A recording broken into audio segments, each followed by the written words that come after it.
Hi everyone, so I wanted to show you how I painted this skull to make it fit in more with my gothic decor.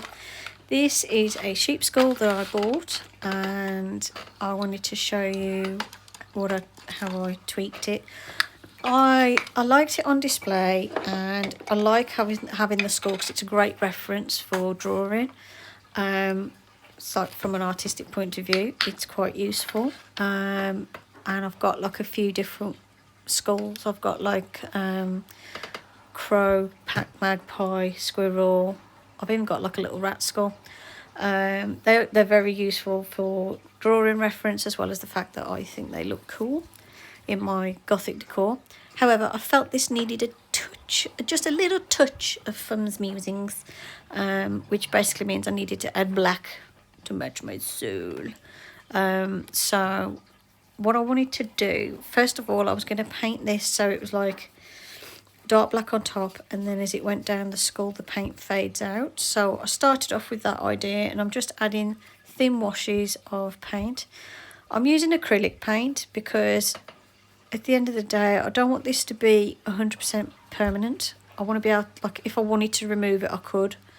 If I wanted this to be permanent I'd use spray paint and probably, you know, that'd probably last a lot longer. But this is not going to be handled a lot. It's going to be on display mostly. Occasionally I'm going to get it out and put it on my desk if I'm drawing it, but then it's going to be just on display. And I like to change my mind and change things up every so often, so in the future I might want to repaint it. So that's why I chose acrylic paint. If you did want this to last a lot longer, you'd probably want to use some spray paint and then probably varnish it afterwards, or use the acrylic paint but then varnish it. I'm not worried about varnishing this, and I kind of like the matte look anyway. So first of all, what I'm doing is I'm going over with some thin washes of black, and I've watered the paint down, and I want this to seep into all the nooks and crannies and crevices and cracks of the skull. And I'm going to build up the layers. I'm going to end up doing it, I think I ended up doing about 4 layers of paint just to get it to the level of black that I wanted. And I did start off with that idea, but then I decided to do an antiquing effect, which is where you put black paint on and then you wipe a certain amount of it off, and it really makes all the details and textures of the piece stand out. And I decided to do that in the end, so I'm going to show you how I did that. Okay, so I got a few layers of paint on, and then I discovered one bit where I wiped the paint off a little bit, and I really liked how it showed up all the textures of the skull and made them stand out a lot more. And as you can see that texture poking through as I'm starting to wipe off the paint. Because what happens, you see, is it wipes the paint off the surface of the skull, but all the paint that's in like the textures and the nooks and crannies stays behind.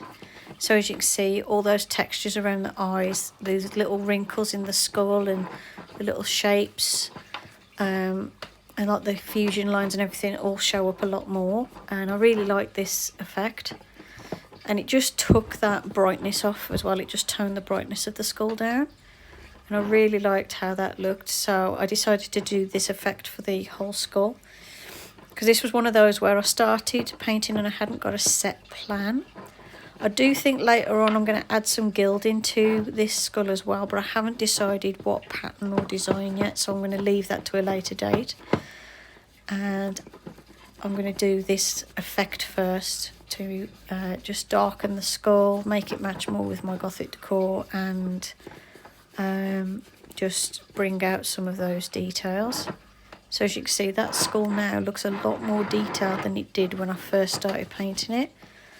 And what I'm doing is I'm just using a baby wipe, my good old baby wipes that I always use for everything.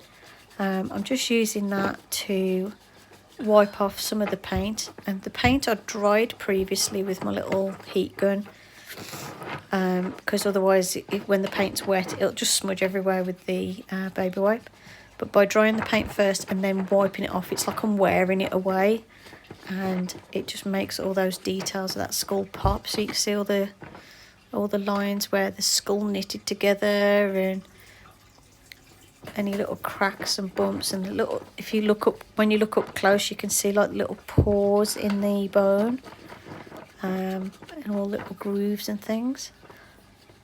I had to be careful on this nose piece because this nose piece is loose. It is a bit delicate in places, and I'm just wiping off anywhere where it's a bit too dark. But can you see how all that detail really pops now I've done that like wash of black over the top and then wiped it off? I think it just adds a little something to the skull. And then inside the eyes, I painted them black. So I've painted like the inner surfaces of the skull black to make the outer surfaces pop a bit more. And I'm adding a bit more paint where I feel it's needed, at the sides and at the bottom, because originally I was doing that fade effect. And I'm just drying that off with the heat gun and then taking it back with the baby wipe so it shows like the paint shows in those little grooves and things.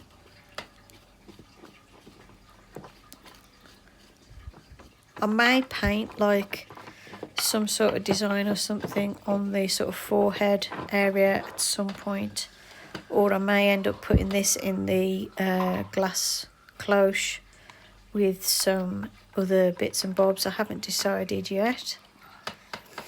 But can you see how, like, because this side I haven't painted inside the eye socket, it kind of makes the eye socket stands out a lot, whereas I wanted it to go into the background.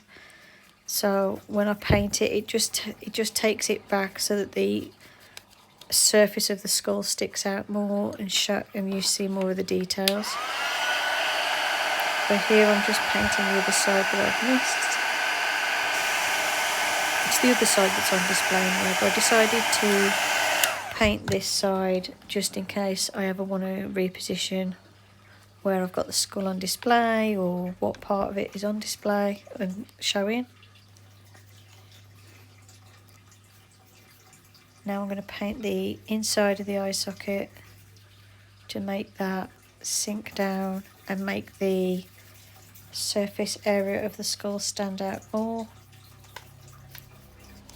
because otherwise your eyes will focus on the inside of the eye socket as opposed to the outside. I just think it looks better.